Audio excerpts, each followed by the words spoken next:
Straight from the land of the Kiwis. I know Paul liked this one too.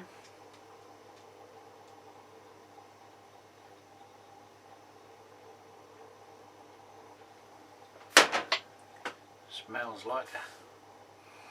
Ooh. You boys certainly know how to brew.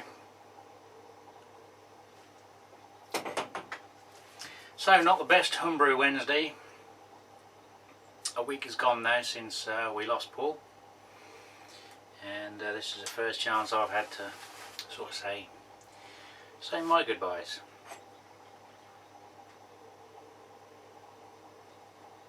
I sort of found Paul's channel back in the early days when he first started uploading, and he started that marvellous build on his brew shed and the extension from his garage, which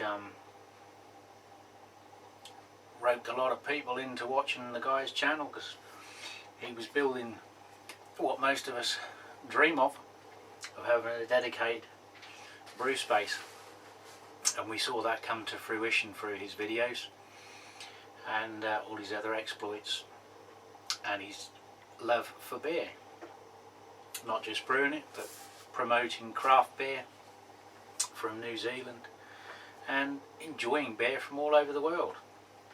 And obviously we know his talents went far beyond home brewing and organising events, hopping on board with the SJ Paul challenge with such enthusiasm. I remember it was sort of, I can do a website, and within a weekend he had sort of a beta version of the SJ Paul Challenge website up and running, with a few little tweaks just to do, and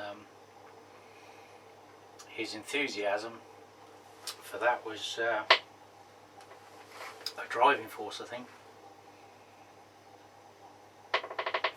for many of us, and his enthusiasm for beer and some of the other things that he done that sort of moved us all on to try it and progress our own brewing. If it wasn't for him, I wouldn't have a conical fermenter sitting in a fridge like his. I wouldn't be sitting in this shed collecting nice shiny bits of stainless steel to build my own version of my own dedicated brew shed space, building a Herm system, although his was a rims. I'm sort of following on in his footsteps and others, as I'm sure other people will, and find inspiration from his videos that are still out there.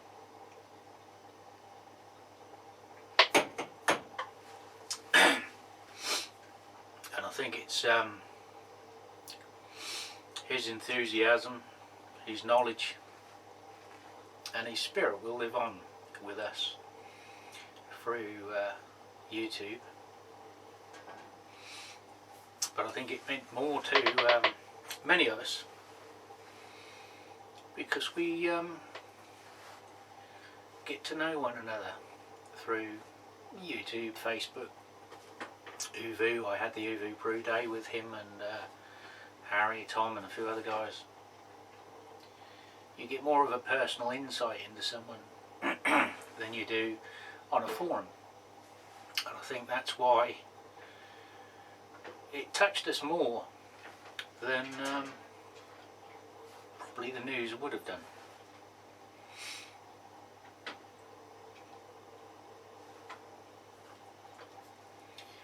But life goes on. Don't forget, we are having a tribute brew next weekend. It's going to be a worldwide event. I did make mention of, I think, to SJ, or one of his comments, that he wanted to make sense of something, a last farewell. And I said, why don't we have a worldwide brewing event? Make it over a weekend so everyone's time zones can be involved, and just do a brew for Paul. Things have moved on slightly, so I'll put a link down in my box there. There's the supercharger clone, which has been gracefully supplied by Panhead. I think Rob at the malt miller is going to try and do a all grain kit sometime this week. It's obviously going to have to be fairly quick to get hold of it, and the Theakston type clone, his peculiar one, or just put a brew on. Obviously we don't want to exclude kit brewers and stovetop brewers, so just do a brew and say cheers to Paul. I'm certainly going to do my utmost to join some of the guys next week. Internet hopefully will play ball. Anyway, I can't really go on anymore and say any more that has already been said by so many of us already. So cheers to you, Paul, and cheers to us all. Brew on.